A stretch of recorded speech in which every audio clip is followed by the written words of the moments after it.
요한복음 8장 1절에서 11절 말씀입니다. 예수께서는 올리브 산으로 가셨습니다. 이른 아침에 예수께서 다시 성전으로 가시자 많은 백성들이 예수께 나왔습니다. 예수께서 앉아서 그들을 가르치실 때 율법 학자들과 바리새파 사람들이 간음을 하다가 잡힌 여인을 끌고 와서 사람들 앞에 세우고 예수께 말했습니다. 선생님, 이 여자가 간음을 하다가 현장에서 붙잡혔습니다. 모세는 율법에서 이런 여자들은 돌로 쳐 죽여야 한다고 우리에게 명령했습니다.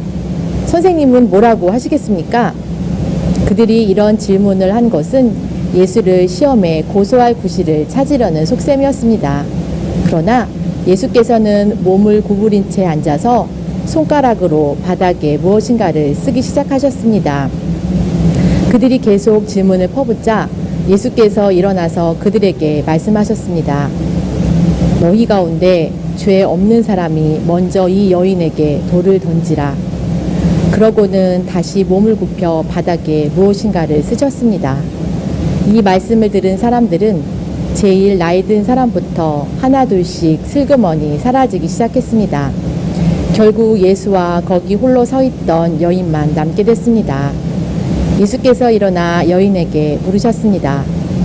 여인아, 그들은 어디 있느냐? 너를 정죄한 사람이 한 사람도 없느냐?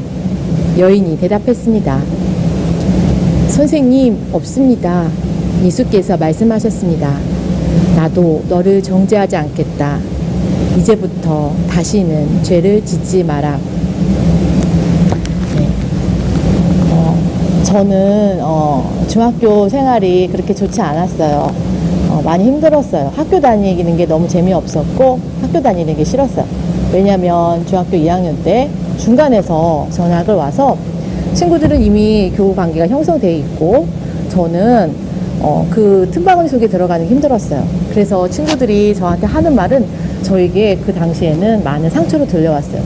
여러분 가운데도 누군가에게 상처를 받거나 누군가에게 괴롭힘을 받으면 아마 여러분들은 저도 마찬가지고 용서하기가 굉장히 힘들 거예요. 오늘 본문의 말씀에 보면 정말 용서하기 힘든 한 여인이 등장을 하는데요. 종교 지도자들이 이 여인을 예수님 앞에 끌고 데려왔어요. 이 여인은 어떤 여인이냐면 간음한 여인이에요. 간음했다는 것은 불륜을 저질렀다는 거예요. 이것은 어느 누군가의 가정에서 그 누군가 한 남자, 한 여자, 한 아내와 한 남편에게 상처를 주는 행위였어요. 그래서 이 간음한 여자, 거기다가 현장에서 이 여자를 붙들고 왔어요. 이 남자는 어떻게 됐는지 모르겠어요. 도망갔는지. 근데 이 여자를 붙잡고 와서 예수님 앞에 끌고 온 거예요. 그래서 종교 지도자들은 예수님 앞에 따지듯이 물어봅니다. 예수님, 이 여자 어떻게 하실 겁니까? 예수님이 재판해 주세요. 예수님이 판결해 주세요. 모세의 율법에는 이렇게 간음한 여자는 돌로 쳐 죽이라고 말씀하셨어요. 예수님은 어떻게 하실 겁니까? 근데 사실은 예수님을 돌로 쳐 죽이려고 이렇게 모세의 율법을 얘기하는 것은 이들에게 예수님을 함정에 덫에 빠지려고 하는 그들의 교활한 음모가 그 안에 담겨 있는 거예요. 왜냐하면 그 당시 로마 법에는 현장에 모여서 사적인 그런 재판을 금지하고 있었어요. 그래서 이들의 말을 들어주면 로마 법에 위배가 되는 것이고 또 로마 법을 따르면 또 이 유대인의 법, 모세 율법에 위배가 되는 것이에요. 그래서 예수님은 이럴 수도 없고 저럴 수도 없는 그런 함정에 빠지게 된 거죠. 그래서 이들은 어떻게 하면 예수님을 고소할까? 어떻게 하면 예수님을 죽일까? 이들은 드디어 그 속셈으로 이 여자를 끌고 나온 것이에요. 자, 예수님은 지금 이런 진퇴양난의 위기 속에서 어떻게 모면을 해 나가시고 이걸 어떻게 이끌어 가시고 해결해 나가시냐면 참 재밌습니다. 참 놀라운 것은 우리 예수님께서 그 얘기를 들으시고 땅바닥에서 이렇게 글씨를 이렇게 쓰시는 거예요. 근데 뭐라고 쓰여 있는지는 성경에 나와 있지 않아요. 자, 그들은 계속 재촉을 합니다. 답답해요. 예수님, 빨리 말씀해 주세요. 도대체 이 여자를 어떻게 하는 게 좋겠습니까? 하면서 그들은 아마 속에서 쾌재를 부르고 있을지도 몰라요. 드디어 우리가 해냈다. 이거는 진짜 우리 예수님을 고소할 기회가 우리가 반드시 찾아낸 것이야. 아마 그들은 그렇게 좋아했을지도 몰라요. 근데 예수님께서 드디어 입을 여시는 거예요. 말씀을 하시는 거예요. 이 여인 돌로 쳐라. 근데 여기서 끝나는 게 아닙니다. 이들은 아마 모세의 율법에 손을 들어줬을 거다 생각했을지도 몰라요. 그런데 먼저 죄 없는 사람이 이 여인에게 돌로 치라. 예수님께서는 죄가 없는 사람, 깨끗한 사람, 선한 사람, 의로운 사람, 너희 가운데 있니? 예수님 그걸 물어보고 싶으신 거예요. 그런 사람, 이 여자를 심판할 자격이 있는 사람, 그런 사람이 여인에게 돌로 쳐라. 자, 그러면서 예수님께서는 참 이렇게 여유로운 행동을 하시는데 다시 또 땅바닥에 글을 뭔가 쓰시는 거예요. 그런데 뭘 썼는지 모릅니다. 그런데 너무너무 신기한 일은 거기에 많이 모여있던 그 많은 무리들이 마음에 양심의 가책을 느꼈다는 사실이에요. 예수님 뭐라고 쓰셨을까? 그 사람의 이름을 한 사람 한 사람씩 기록을 해 놓으셨을까? 아니면 그 사람들의 죄의 목록을 거기 바닥에 하나씩 하나씩 써 놓으셨을까? 그건 알 수 없습니다. 그런데 확실한 것은 거기에 모여있는 사람들이 양심이 움직였다는 거예요. 양심이 흔들렸다는 거예요. 내가 엄마의 지갑에 돈을 훔쳤어요. 그러면 가슴이 두근두근 합니다. 내가 누군가의 돈을 훔쳤어요. 내가 누군가에게 잘못을 저질렀어요. 큰 상처를 줬어요. 아픔을 줬어요. 그럼 내 마음이, 양심이 두근두근 뜁니다. 이것은 굉장히 감사한 거예요. 하나님께서 우리에게 양심을 주셨어요. 이 양심은 예수님께서 똑똑 두들기는 소리예요. 회개해라. 너가 돌이키길 바래.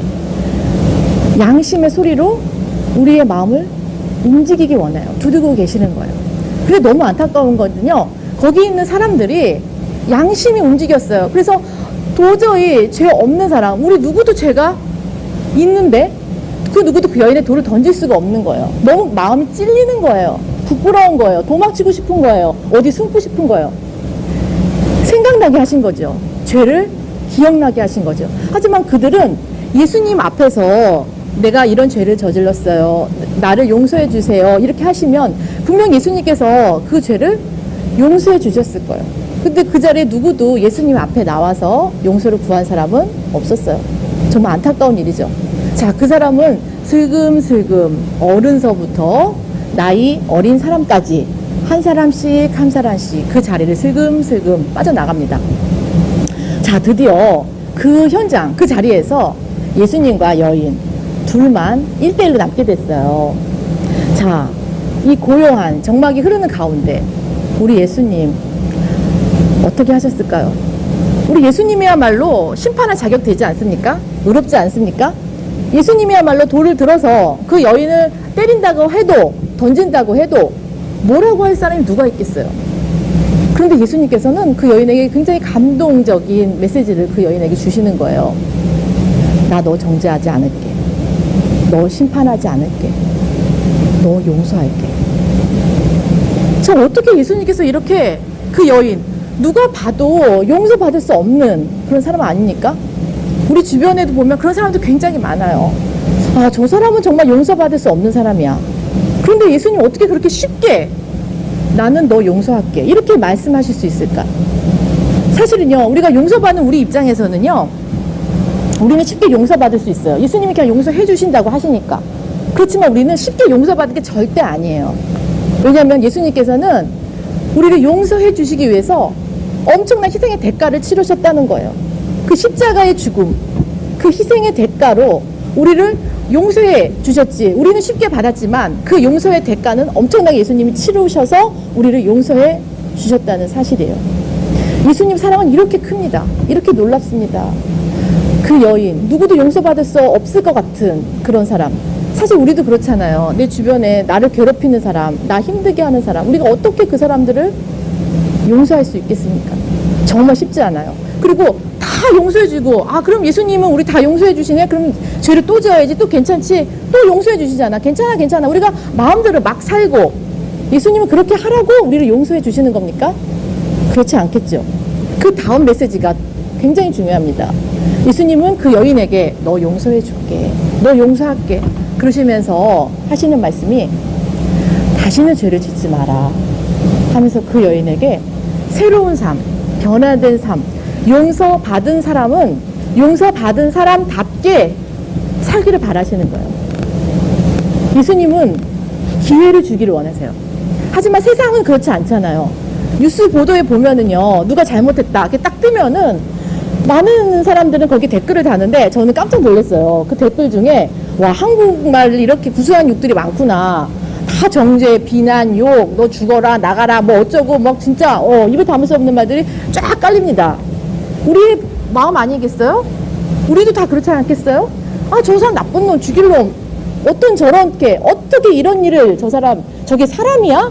우리도 그렇게 생각할 때가 너무나도 많다는 것이에요. 근데 사실은요, 우리 또한 그 사람도 죄인이지만 우리 또한 예수님이 봤을 때 죄인이라는 것이죠. 어떤 사람은 이렇게 드러난 큰 죄인이 있고 숨겨서 모르게 나만 알고 있는 죄인도 있다는 것이죠. 누구는 보여지는 죄, 누구는 작은 죄, 큰 죄뿐만 아니고 우리는 예수님이 보셨을 때 우리는 모든 사람들이 죄인이에요. 네, 그래서 예수님은 우리가 다른 사람을 정죄할 자격이 없다고 말씀하시는 겁니다. 정말 예수님은 세상 사람들과 우리가 생각하는 그런 분이 정말 아니세요. 우리는 다른 사람들을 쉽게 비난하고 판단하고 욕할 수 있지만 주님은 그렇지 않다는 거예요. 주님께서 그러시기 위해서 오셨어요. 그 우리들에게 한 사람 한 사람 그 영혼을 너무 사랑하셔서 그 영혼에게 다시 한번 기회를 주시고자 우리에게 찾아오셨어요. 그리고 용서하시고 그 예수님의 그 보혈의 피, 그 은혜의 큰 강가에 그 속에 들어가 있는 사람, 그 안에 담겨져 있는 사람은 그 사람이 어떠한 죄를 저질렀다 하더라도 예수님께서는 용서 못할 죄인은 없고 그 죄인들 어떠한 죄를 저질러도 예수님의 그 은혜의 보혈의 깊은 크신 그 사랑의 강가에서 우리들을 구출하시고 구원해 주시는 분이시라는 것이죠. 많은 사람들은 우리를 비난하고 정죄합니다. 사실 우리들도요, 굉장히 실수할 때가 많이 있어요. 우리 굉장히 연약해요. 자꾸만 넘어집니다. 그런데 우리는 그럴 때마다 나 자신이 우리가 그럴 때 많잖아요. 내가 자꾸 연약해서 또 넘어질 때마다 아, 내가 과연 하나님의 자녀가 맞을까? 내 이런 모습 정말 숨기고 싶고 남이 알면 안 될 것 같고 이런 나의 모습조차도 예수님께서는 나를 사랑하실까? 내가 과연 하나님의 사람 맞을까? 우리는 이렇게 좌절하고 낙심하고 그래서 하나님 앞에 가는 게 부끄럽고 두려울 때가 많이 있다는 것이에요. 그래서 많은 사람들, 종교 지도자들처럼 심지어 우리 부모님조차도 친구조차도 나를 정죄할 수 있어요. 나를 욕할 수 있어요. 내 실수, 내 연약한 부분을 판단할 수 있어요. 그렇지만 예수님께서는 나 용서할게. 예수님만큼은 그렇지 않다는 거예요. 나는 너를 사랑해. 용서할게. 우리는 그 크신 하나님의 은혜의 용서의 그 강가에 보혈의 피 안에 우리는 흐르고 있다는 사실이에요. 그래서 예수님께서는 우리에게 주시고 싶은 말씀은 내가 너를 이렇게 용서한 것처럼 너희들도 용서받은 사람답게 너희도 용서하며 살았으면 좋겠어. 이제 너희가 용서받은 사람처럼 새로운 삶, 변화된 삶으로 너희들이 그렇게 하나님의 사람답게 빛을 비추면서 이 세상 가운데 살았으면 좋겠어. 예수님이 그렇게 우리에게 새 삶을 주시기를 원하시는 거예요. 사실은 용서하는 게 여러분 쉽습니까? 쉽지 않아요. 세상에서 가장 힘든 게 두 가지가 있다고 하는데요. 하나는 용서하는 것, 또 하나는 죄를 짓지 않는 거라고 합니다. 정말 쉽지 않아요. 그래서 베드로가 이렇게 얘기를 하잖아요. 예수님, 제가 다른 사람들, 나에게 아픔을 주고 나를 괴롭히고 나에게 상처를 주는 사람, 내가 7번 용서하면 나 많이 용서한 거 아닙니까? 정말 칭찬해주고 싶지 않아요? 와, 여러분 3번 용서해도요 굉장히 잘한 거예요. 그런데 3번도 아니고 4번, 5번, 6번, 7번까지라도 나는 용서해 줄 수 있어요. 나 잘했죠? 이렇게 얘기하는 베드로에게 예수님께서는 놀라운 말씀을 하세요. 아니야, 끝까지 용서해줘. 와, 끝까지라는 것, 어떻게 보면은요 예수님께서 우리를 그렇게 끝까지 용서해 주신다는 거예요. 우리는 연약해서 내가 죄를 또 짓네, 내가 또 실수하네, 넘어지네. 그런데 예수님께서는 그래도 또 이렇게 세워주시고 또 용서하시고 또 용서하시고 그렇게 계속적으로 죽을 때까지 우리를 용서하신다는 거예요. 그래서 우리는 죽을 때까지 우리 예수님께 용서를 구해야 되는 사람이고, 예수님은 죽을 때까지 우리를 용서해 주시는 분이십니다. 그것이 우리의 관계예요. 예수님은 우리를 용서해 주는 것이 너무너무 기뻐하시는 분이에요. 오늘도 내일도 계속 우리가 용서를 구할 때마다 예수님을 용서해 주시기를 원하시는 분이세요. 하지만 거기서 끝이 아니라는 거예요. 용서받은 사람답게 너희도 용서하며 살기를 바란다. 여러분, 제가 하는 얘기를 여러분 따라해 주셨으면 좋겠어요. 자, 마무리 결론입니다. 끝까지 용서하자. 네, 우리 영상 보고 있는 친구들 잘 따라오고 있죠? 용서받은 사람답게 우리도 용서하자. 우리가 용서하는 게 쉽진 않습니다. 그렇지만 예수님의 마음을 품을 때, 예수님과 하나 될 때, 예수님은 우리를 그렇게 이처럼 사랑하사 독생자를 우리에게 주신 그 사랑, 사실 우리는 쉽지 않아요. 정말 어려운 일이에요. 그래서 날마다 우리는 예수님의 사랑이 필요하고 예수님의 마음이 필요합니다. 또 넘어질 때마다 예수님의 마음을 또 구하세요. 또 내가 쓰러집니다. 이 사람 미워요. 또 정죄하고 싶은 마음, 욕하고 싶은 마음들이 또 우리 안에 불쑥불쑥 우리에게 또 일어납니다. 그럴 때마다 우리는 또다시 예수님의 마음을 찾아야 되고, 예수님의 마음을 구할 때 좋으신 예수님께서는 우리가 구할 때마다 언제든지 우리에게 예수님의 마음을 부어주실 것입니다. 다 같이 기도하시겠습니다. 하나님 아버지, 우리들은 연약하고 부족합니다. 그래서 주님의 사랑이 더욱더 필요합니다.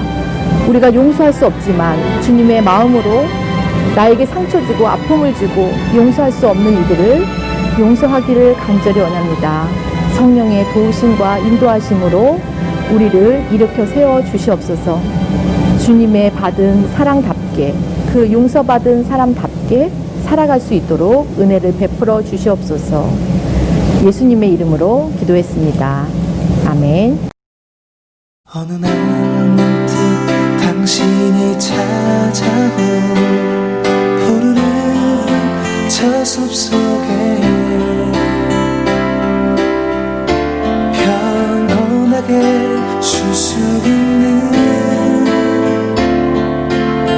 곳을 찾아 당신이 지나온 이 거리는 언제나 낯설게 느껴. 그 어디에도 평화 없네, 참 평화 없네. 그렇지만 당신의 앞에 펼쳐진 주님의 숲에 지친 당신이 찾아온다면 숲은 두 팔을 벌려 그렇게도 힘들어했던 당신의 지친 어깨가 이젠 쉬도록 편히 쉬도록 여기 주님의 숲에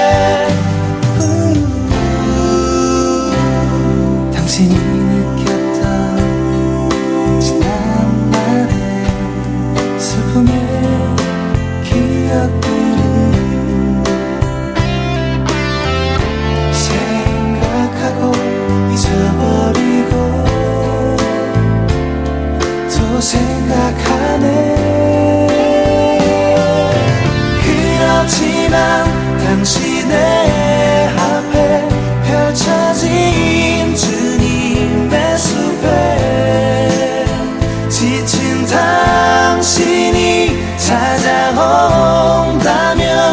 숲은 두 팔을 벌려 그렇게도 힘들어했던 당신의 지지 어깨가 이젠 쉬도록 편히 쉬도록 여기 주님의 숲에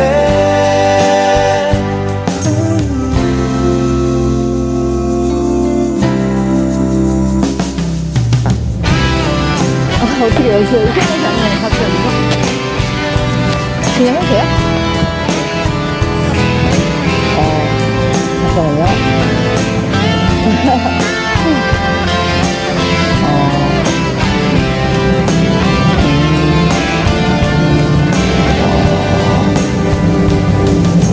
그렇지만 당신의